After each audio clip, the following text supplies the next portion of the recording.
Hello, welcome back to week 2 now of reading The Explorer.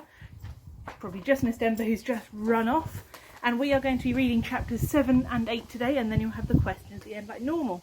So, without further ado, this chapter is called The Raft. It was Fred's idea to build a raft. He knew that it wasn't, by any stretch of the imagination, what Con would call a reasonable risk.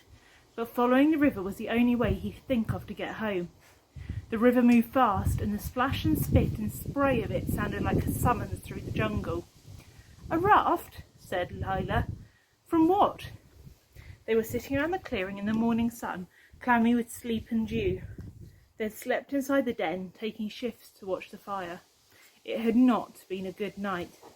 It had grown cold, and Max's feet, which had begun the night before in their proper place, had ended up in Fred's left ear.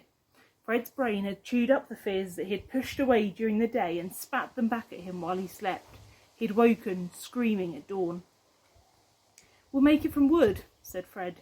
He swept up some of the dew from the grass around him and rubbed his face with it. "There's a lot of wood available." "How do you know?" "I've read a lot of books about it," he said. In the books, the explorers cascaded down the rivers, shouting things like tally-ho, but he assumed that wasn't compulsory. And he'd read in an article on the front page of the Times about one man, Christopher McLaren, who had lived for months on a raft, eating fish and drinking river water. He made it sound so easy. "Why do we need a raft?" said Con. "It would get us out of here." "To England?" she asked. "To Maneus, where there would be people who could get us home." "On a raft? To Maneus?" said Con. Her voice was thick with disbelief. "People cross the Atlantic Ocean on rafts," said Fred. "They were adults." "There's nothing that says only adults can make rafts," said Fred, exasperated. "You don't need a licence." "Fred's right. We should try," said Lila. "I think it's a good idea." "I knew you'd say that," said Con. "I knew you'd agree with him." "But," Lila looked bewildered, "don't you want to go home? Don't you want to see your mamma?" "Of course I do," Con spat. Fred looked down at the floor. He had heard Con crying in the night, calling for help in her sleep. "But if we just wait here," said Lila, "we'll wait until we die. People will be looking for us. We should just stay here and they'd come," said Con. Lila shook her head. "The jungle is very big and we're very small." "I'm not," said Max promptly. "You're small compared to 1,000 miles of rainforest, Max." "We can send up smoke signals," said Con. "We already have some fire. Let's use it."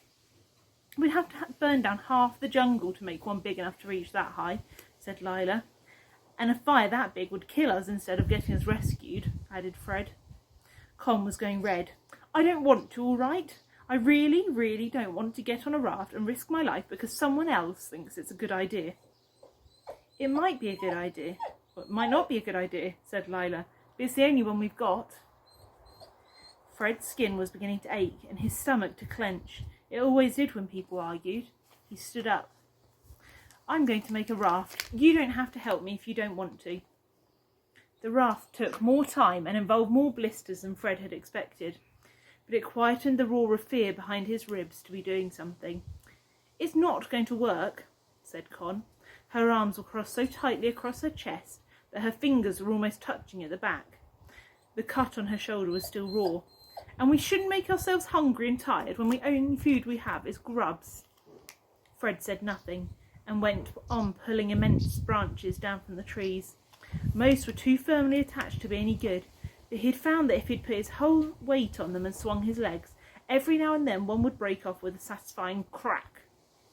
He worked faster and faster, brushing away the leaves and insects as they fell into his eyes. Once the wood was piled in a heap, Lila heaved each piece onto the fire. She laid one across the flames. When the middle burnt away, they were left with 2 pieces of roughly equal length, each as long as she was tall. "I'll take off the burnt bits," she said. "It might as well look neat." She hacked away the burnt edges with a flint, getting steadily more covered in soot. "I want to help," said Max. He strode around the clearing with his chest out, tugging liana vines down to the floor and piling them up. "I'm actually the best at helping," he said. He sat down and began to make the vines talk to one another. After a few hours, Con unwound herself from her angry ball of limbs. Silently she approached Max. She took up one of his vines and a flint and began to skin back the rough bark on the liana to expose the softer core, thick as a rope and almost as supple. She covered her face with her hair as she worked and refused to meet anyone's gaze. Fred watched her from the corner of his eye. Con was different when she worked. Before she had seemed all elbows and claws, touch-me-not and defensive eyebrows. But now she seemed absorbed, barely breathing as she bent over the vines. Fred had never been as proud of anything as he was of that raft. It distracted him from the pounding hunger in his stomach and head. He hauled the branches to the water's edge, dragging them one in each hand back and forth, beating out a path between the river and the clearing. Con held out a handful of liana vines. "Here," she said, "for rope. Maybe, I don't know." "We could dip them in water to soften them," suggested Lila. "Thank you," said Fred. "They'll be perfect for tying the corners." Con nodded, unsmiling. Sorry, there's a bit of squeak in the background. That's my dog crying at the moment. Pause the video. Okay, now he's sorted, we can keep going. Fred soaked the lianas, then wound them round and round his fist until they were supple. His hands prickled with splinters and he bit them out with his teeth. He sweated so much that his shirt turned into a sort of wearable pond. For lunch they ate the cocoa beans raw. They were not delicious. "It feels like an insult to chocolate to eat them," said Con. To try to fill their stomachs, they chewed on the white flesh that lined the pods, which tasted exactly like the rubber at the end of a pencil. "This isn't food," said Max. His chin and lip were quivering. "You have to eat it, Max," said Lila. "There's nothing else." "It tastes mean." Max dug his fist into his eye and tugged at his eyebrows. "I want to go home." "I know," said Fred. "Me too." He decided he couldn't take any more grubs that day and set aside the last of the cocoa plant larvae. He turned back to the chunk of wood he was hacking in two with a jagged-edged stone. "We're trying." As the sun set, Lila and Fred and Con went foraging, dragging a wailing Max behind them. Con found purple berries growing in great cascades on a tree. "They're acai berries," said Lila. "People eat them at home. Or," she frowned, looking at the pile, "maybe you're supposed to make them into tea." Fred tried one. "It tastes a bit like a blackberry," he said, "if the blackberry was angry with you." But it was a relief to have something to chew. Con tried one and sighed. "I miss school dinners," she said. "They might be better roasted," said Lila. They were not better roasted, but they ate them anyway. Fred crouched by the fire and crammed handfuls into his mouth, trying desperately to fill the churning hole where his stomach was usually located. That night he woke in sudden and excruciating need of the lavatory. Minutes later, Lila woke with the same trouble, followed by Con and a hopping, wailing Max. It was not, all in all, an easy night. Fred waded through his dreams to morning and woke feeling like he'd been kicked in the stomach. He turned on his side, groaning, and glimpsed through a hole in the green wall of the den the pile of vines they had prepared the night before. He sat bolt upright. "The raft," he thought. "He should be able to finish it today." The others were asleep, sprawled on their stomachs in the warmth of the den. He scrambled out of the shelter and ran down to the river where he'd stacked the wood. The sun was hot and the air was clear. His skin had already burnt a furious red, but he barely felt it as he knelt by the pile of branches. He looped each of the branches together with the lianas, working out a figure of 8, trying them so many times over that the raft was a deep green, every inch embroidered with vines. Right. Fred worked fast, biting down on his wrist and swearing as quietly as he could when he drove a thorn into his thumb. He made 4 squares, each about 6 foot by 6 foot. Then he stacked them into 2 thicker squares and tied the 2 squares together, tugging the knots tight with his teeth. "Yuck!" He spat out a beetle. Then he stood back. The raft was rough-edged and stained with soot, but it was sturdy, a double-thick 12 by 6 foot slab of wood. Fred dragged it to the very edge of the water, drops of sweat running down his nose and into his mouth. He wished wildly that he could take a photograph. He almost could see how his father would raise his eyebrows in surprise and pleasure. Reluctantly, he turned back to the clearing. That is the end of chapter 7. Okay, the next chapter is called Maiden Voyage. Lila was waiting outside of the den. Her arms were wrapped around her knees, and she was glaring at him furiously. You? I thought you were dead. I was down by the river. Scratch a message in the dirt next time. Yes, of course, sorry. But Fred could barely concentrate on what she was saying. The raft is ready. Will you come and try it out? Max has to brush his teeth first. His breath is disgusting. It's scaring the dragonflies. Lila picked 4 twigs and shredded the top with her fingernails until they looked like paintbrushes. Here. Lila handed one to Fred. If our teeth drop out, it'll make everything worse. It did feel better, Fred had to admit, to sweep some of the fuzz from his teeth. But he was bursting with impatience. He gave 3 scrubs and dropped the brush. Come on, he said, as soon as Con had spat decorously into the stagnant pool. Fred led them down at a run to the river. They stood panting while he showed them where the loops had been made double thick and how he had added extra branches all the way round the outside. What do you want us to do? Said Con. Clap? Fred did, secretly, just a bit, but he grinned. No, I want you to get on it. He edged the raft onto the bank. It slid down the mud, landed on the water with a splash, tipped up on its right side. Fred drew in his breath and righted itself. It swayed on the water, steady as a battleship. It was more beautiful, Fred thought, than any millionaire's yacht. He kept a firm hold of the liana tied into the right-hand corner. It floats, said Max. Of course it floats, said Con. It's wood. Fred waded into the water, crossed his fingers and hauled himself up. The raft dipped and spun under his weight as he climbed on, then steadied, rocking on the current. He paddled it closer to the bank. Climb on, he said. Max, wait, said Lila.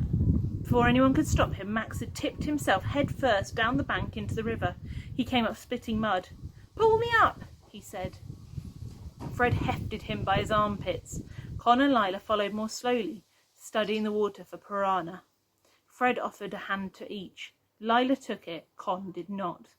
The raft shook as they arranged themselves, but soon they were both sitting, crouched on the wooden vines, bobbing high on the water. It works, said Max. For now, said Con ominously. Let's go down the river, said Fred. Why? Demanded Con. We know it floats with us on it. That's all you wanted. We needn't go far, just to test it. Here, under the cover of the trees, the current was slow, but out in the middle of the river it spat and bubbled with speed. Fred could feel his skin twitching to send the raft down to those waters. Let's try, said Lila. Her knuckles were pale where she was gripping the edges of the raft, but her eyes were hungry with curiosity. If we're going to sail to Maneus, we need to test it first. Fred seized the pole he had made. He had smoothed its bark with the edge of a flint, and it was twice as tall as he was. The raft bucked under them. Fred felt his heart buck in unison. Careful, said Con. The skin around her nose and lips was greyish-green. Don't go too fast. We need to be able to get back. But the current caught at the raft and spun them, dragging at the wood and pushing it faster down the river. They sank a little in the water, but remained upright. Fred ducked as an overhanging branch threatened to hit him in the eye. Is that a caiman? Asked Con, pointing at the far shore. Max's eyes widened. Make it go away! No, of course not. It's just a log, said Lila, taking her brother's wrist in her hand. But over his head, she met Con's eyes and whispered, Maybe. Fred steered closer to the bank, his heart thumping. They sped down the corridor of green. Fred tried to hold their course with the pole.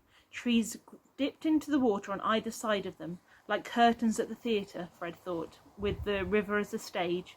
2 bright birds with yellow bellies flapped overhead.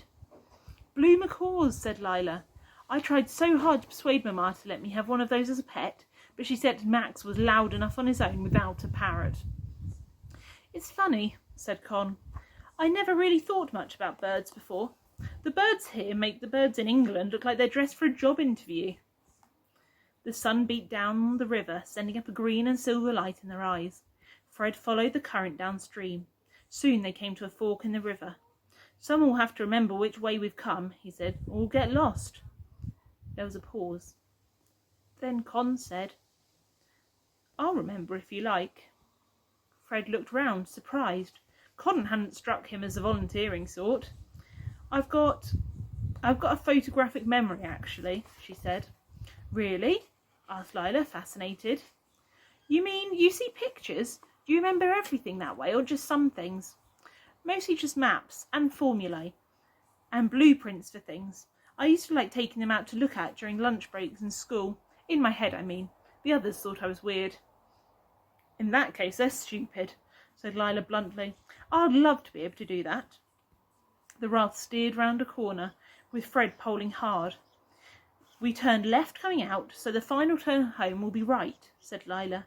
Right, said Con. She grinned. Her smile changed the whole shape of her face.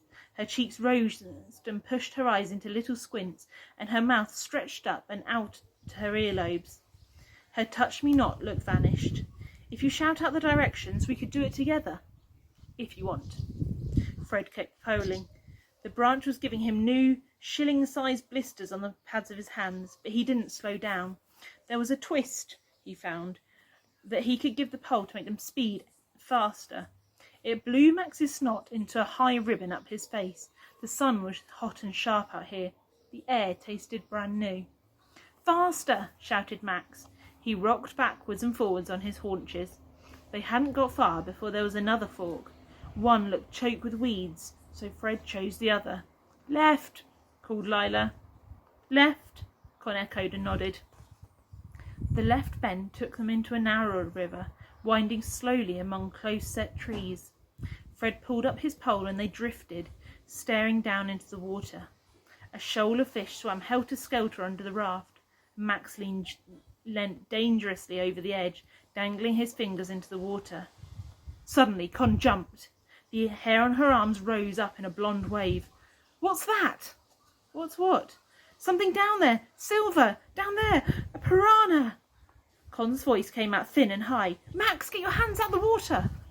They all peered down into the water. There was something, small and silver, trapped among the weeds. "It's not moving," said Fred. "What is it?" I think it's not alive," said Lila. "A dead piranha?" said Con. "It's a silver box," said Lila. "It's hard to tell. It's probably just a trick of the light." "I'm going to jump in and see," said Fred, just quickly. "No, you're not," said Con. Lila very softly took hold of his wrist. "Don't," she whispered. "It wouldn't be clever." "But it could be a knife," said Fred. "It looks man-made. Please. You keep the raft close by. I need to see. I'll be in and out. It's simple." "Fred," said Con. He pulled off his shirt, evaded Max, who tried to grab his ankle, and jumped over the edge of the raft. The water was calm here without the current, and cool against his skin. Fred kicked downwards. Weeds wrapped themselves around his ankle as he went deeper. His lungs began shrieking at him. The silver something was just a little further. He brushed it with his fingertips, kicked desperately, and snatched it. It was sharp against his fingers. He shot to the surface. "Got it!" He held his fist up to show them, treading water. But the two girls weren't looking at him. They were staring into the water a few metres from the raft. "What's that?" whispered Lila. Fred glanced down. There was something black undulating through the water towards him. Fred gasped, swallowed a mouthful of water and began to choke. "An eel!" said Max brightly. "An electric eel," said Lila. "Swim!" screamed Con. She snatched the pole and tried to steer towards Fred, jabbing the branch into the water. Lila held out her hand over the edge of the raft. Fred swam the distance to the raft faster than he had ever moved in his life. He launched himself onto it. The raft dipped drunkenly under his weight. Con threw herself to the opposite side to stop it overturning, and Lila's hand grabbed him. They were small but surprisingly strong as they hauled him up. Fred lay on his stomach, gasping for breath, staring into the water. The eel was immense. It looked like a deep grey snake, as long as a grown man, winding in and out of the weeds. Lila sucked in breath and some of her own hair. "Oh, wow," she breathed. It wasn't just fear in her voice, it was fascination too. "Are eels dangerous?" asked Con. "I don't know, but if you call someone an eel," gasped Fred, coughing. His heart was trying to break out from his chest. He swallowed. "It's not a compliment, so maybe." "They are very," said Lila. "They pass an electric current through the water to shock their prey, and then they eat them. They probably wouldn't be able to kill something Fred's size, but for Max it would be different." She was shaking. She picked up the pole and very slowly, so as not to risk tipping them all in, began to guide them away from the eel and away from the canopy of trees. "What was it down there?" asked Con. "Here." Fred opened his fist. It was a trusty rectangle made of tin, coloured silver, and blue swirly writing. "It's an empty sardine tin," said Con, her voice full of disgusted disappointment. "That's all." "Yes," said Fred. He rubbed at the rust on the tin and closed his fingers tightly around the jagged edge. "A sardine tin in the wildest place in the world. That's all." So that was the end of that chapter. I'm just seeing how many pages there are left, because I think we can probably read another one today, if you're willing to hang on, of course. I'll put the questions up so you can pause then, and if you would like to, you can listen to the next chapter in just a second.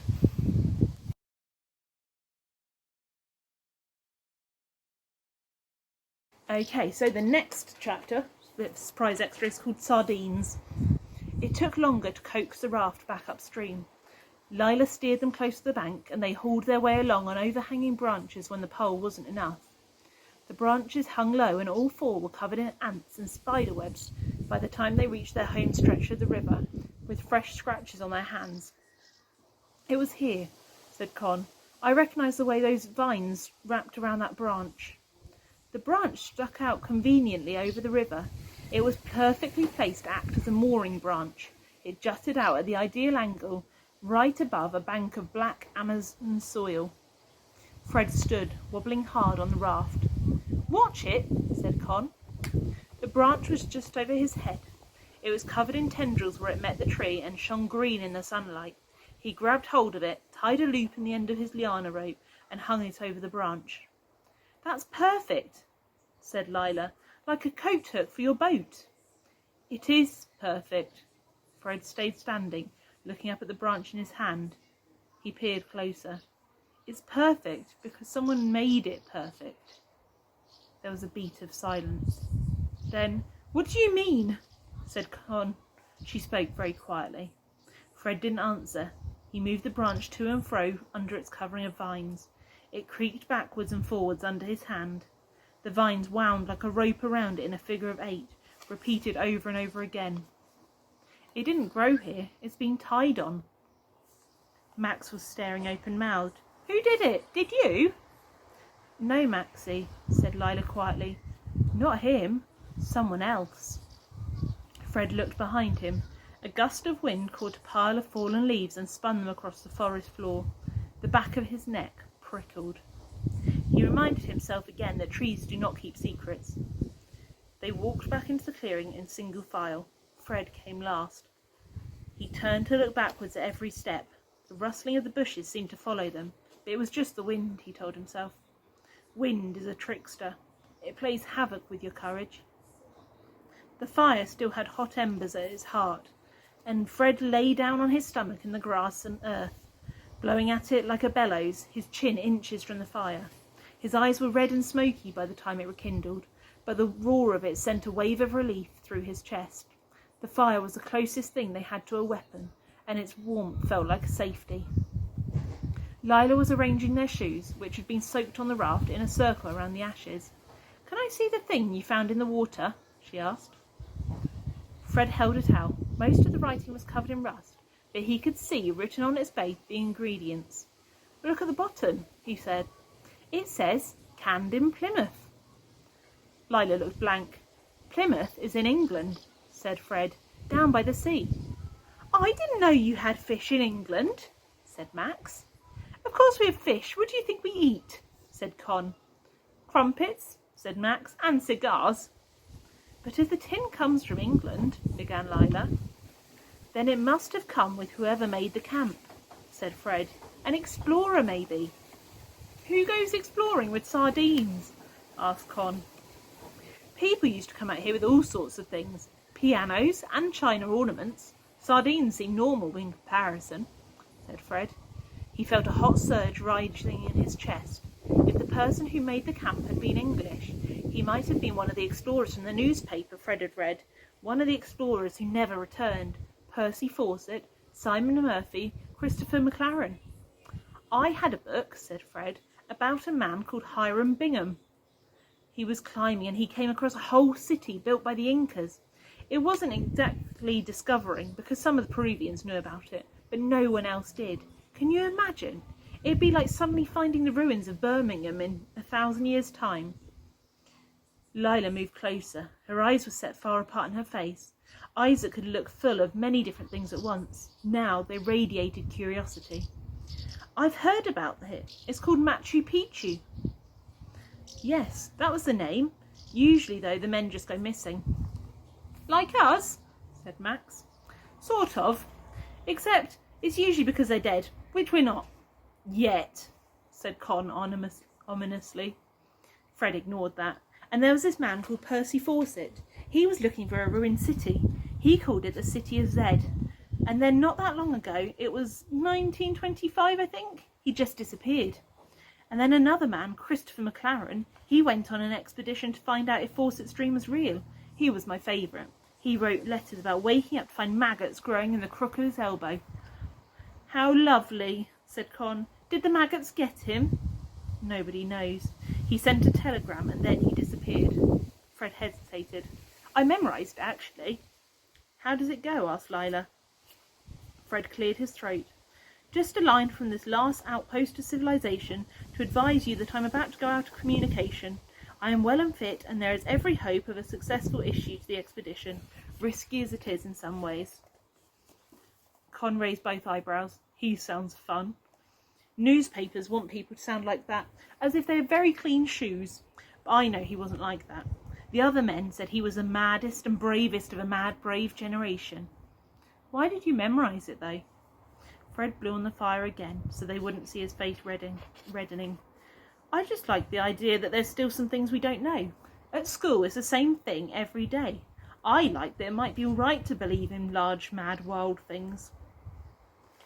The journey on the raft had taken up the whole morning, but still the afternoon stretched ahead of them, thick and green and vibrating with heat. We need more wood, said Fred. They would burn through what they had by the time dark came. They needed so many things, he thought, food and a plan or a map or a passing ship, but at least wood was something that he knew where to find. His vision swam as he stood. He was growing weaker and the blood in his veins felt thinner. At first Fred went fast, his head down, marking the trees with an X scratched in the bark, watching his feet among the roots and fallen branches. But soon he began to slow. There was so much to look at, so much that was strange, so much that was new and vast and very palpably alive. The trees dipped down their branches, laden with leaves broad enough to sew into trousers. He passed a tree with a vast termite nest, as big as a bathtub growing around it. He gave it a wide berth. The greenness, which had seen such a forbidding wall of colour, was not up close green at all, Fred thought. It was 1,000 different colours, lime and emerald and moss and jade and a deep dark, almost black green that made him think of sunken ships. Fred breathed in the smell. He had been wrong to think it was thick, he thought. It was detailed. It was a tapestry of air. The trees clung together more closely the further he walked. The light grew dimmer, though he was sure it was still mid-afternoon, a deep green filtering down through the roof of leaves and vines. He heard something move in one of the green bushes that clustered around his feet. "Hello," he called. He stepped backwards. "Hi." As he called, something sharp scraped against his arm. He jumped and leapt away, swearing and feeling his mouth fill up with the taste of fear, bile and tin. But it wasn't a snake, or even a spider. Being stupid, muttered Fred. It was just a bush. Or perhaps it wasn't a bush. He leant closer. It was a clump of spiky fruit. A pineapple, he whispered aloud. Fred felt his fingertips prickle, shot through at the spark of discovery. This, he thought, must be what Columbus had felt like. He reached out to pull the fruit from its throne of leaves, and then snatched his hand back, watched the blood swirl from the serrated gash in his thumb. Ah, he whispered. He braced himself, wrenched up 5 of the biggest pineapples, and set off for a run. A slightly jolting run, checking every few trees for the X, and doubling back 3 times. At last he burst through the trees at the edge of the clearing. He was met by a scream. Get back! Lila was standing in front of Max, one arm pushed behind her, a stick pointing in the direction of Fred's throat. Con stood behind her, fists raised. I brought some pineapples, panted Fred. Then slowly he took in the scene. He grinned. Were you planning to kill me? We thought you were a wild animal, Con said, flushing deep red. Call out next time you come charging straight at us. It was Max who saw the pineapples in his arms. He gave a roar of joy that shook the fire and sat down, his teeth bared, ready. He held out both hands. Mine, mine, mine. Fred turned the pineapple in his hands, looking for a way in. Gingerly, he bit into the side of the fruit. A spike got up his nose and another one in his gum, but the juice was the most spectacular thing he had ever tasted. It was sweet and warm, and it sparkled on his tongue. It's amazing, he said. It's like eating electricity. Con took a bite of hers. It's more like waging a war than seems fair for dessert, she said. Fred used his nails to scrape away the skin and dug out a handful of flesh. He held it out to Max. Here, you'll like it. Lila was bent over her fruit, her plaits hanging on her lap. Now she looked up and grinned. Are you sure you wouldn't like a flint? She said. She'd cut her pineapple into one of those arrowhead flints and carved out rough palm-sized chunks. She laid them out in a row.